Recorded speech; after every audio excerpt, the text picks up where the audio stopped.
Over the past few weeks, two congresswomen have gotten in trouble for things that they said that people interpreted as anti-Semitic. You have Representative Ilhan Omar on the Democratic side, and you have Marjorie Greene on the Republican side. And what Marjorie Greene said, that the mask thing with it being the same as the Holocaust, that's insane. I think that we can all agree that. With Representative Ilhan Omar, there is a brigade of people out there that mine every single thing that she says, looking to have an issue with it. It's not to say that she can't ever say anything that's wrong, but it is to say that what she says is probably going to be manipulated for the gain of the right. But that's just me saying that, right? There's no evidence that that's actually going on. Well, there sort of might be, because Morning Consult did a fascinating poll. What they did was they gave the two statements, Ilhan Omar's and Marjorie Greene's, to a bunch of people and asked them, is this anti-Semitic? But some of them got the quote with the person who said it. Some of them just got the quote and they didn't know who said it. And it's fascinating the difference in their evaluation of whether these statements are anti-Semitic, whether they know who the person is or not. So let's go briefly through with Representative Ilhan Omar, who said, we must have the same level of accountability and justice for all victims of crimes against humanity. We have seen unthinkable atrocities committed by the US, Hamas, Israel, Afghanistan, and the Taliban, which is, I'm sorry if this is inconvenient to you, simply a fact. All of those groups have committed atrocities and war crimes. I'm sorry if you don't like reality. So anyway, is that anti-Semitic? So amongst all voters, without identifying her, 31% say that it is. With identifying her, 35% say that it is. So a little bit more, about 10% of the people who say it's anti-Semitic is gained when they know that it's Ilhan Omar. Amongst Republicans though, it goes from 36%. Just 1 out of 3 Republicans have a problem with that statement. Once they know it's Ilhan Omar, it's almost half. So it is massively dependent, Viviana, on whether they know it's Ilhan Omar. 40% without identification say, no, that's not anti-Semitic. It drops to 28%. So this is, it's not to say that none of them have a problem with the statement regardless. Some do, but it is so dependent on having Ilhan Omar's name associated with that statement. I mean, we're not surprised, but I'm really glad that somebody sat down and did this study because it just puts it right there in black and white.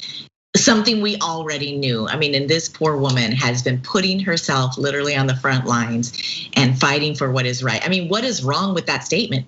Shouldn't we all feel that there should be accountability for war crimes? I mean, isn't that something as human beings we should be standing up for? But we've seen it time and time again, and it's a very tough issue with the Israeli-Palestinian conflict, because anytime you bring it up, you get accused of anti-Semitism when it doesn't have anything to do with religion and it has everything to do with government. I mean, we're talking about politicians here making choices to kill people. It's not a religious thing in the Torah that says anything about it. They're using these religious reasons to justify, and again, that's a government, and that's not even across the board. So I don't know why just even the 35% that didn't know anything of just all voters, I don't know why they're so offended by this, other than these are buzzwords that they feel like they should be offended by. There's a lot of people that don't like to think about, leave out the Israel part. They don't like to think about the fact that the US has committed endless war crimes and atrocities historically. Yeah. Even though, again, she said Hamas and the Taliban did too. Right. Anyway, so that's for Ilhan Omar. What about for Marjorie Greene? So Marjorie Greene said, vaccinated employees get a vaccination logo, just like the Nazis forced Jewish people to wear a gold star. You crazy person. Anyway, with all voters, 58% said that's anti-Semitic. Hey, what do you know? The number's higher because it is. That's totally true. When you identify that it's Marjorie Greene, the number actually goes down. Yeah. Well, wait. Why would that be? Well, it turns out that you can see.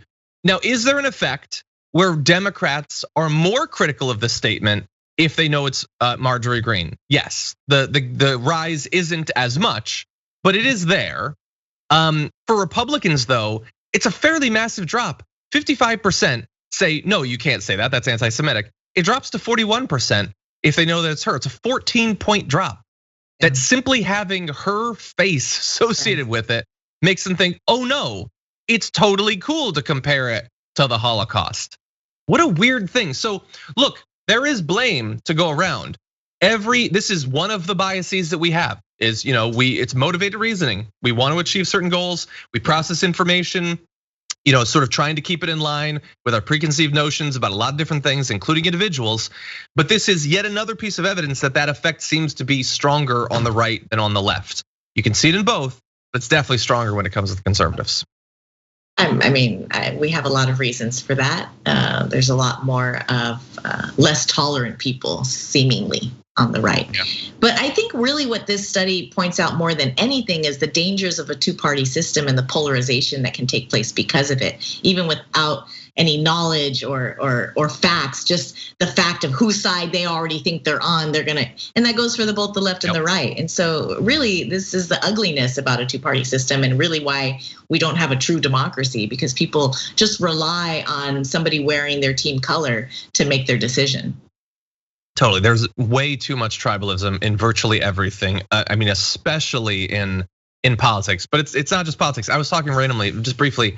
Anna and I were talking. We did a bonus episode about woodworking, and we talked about, like, I watch DIY and maker YouTube channels.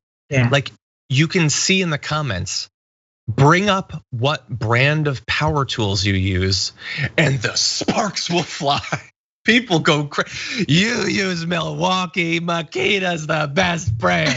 Like, it's everything. There's tribalism for literally everything. Yeah, it's true. So we shouldn't be that surprised that it has an effect on even things like evaluations of anti-Semitism. And by the way, it's just more dangerous. DeWalt man. Anyway, yes, that's true. What's your brand? DeWalt. I also have some Ryobi. Anyway, how dare you? Mostly you choose one brand because it's Ryobi only.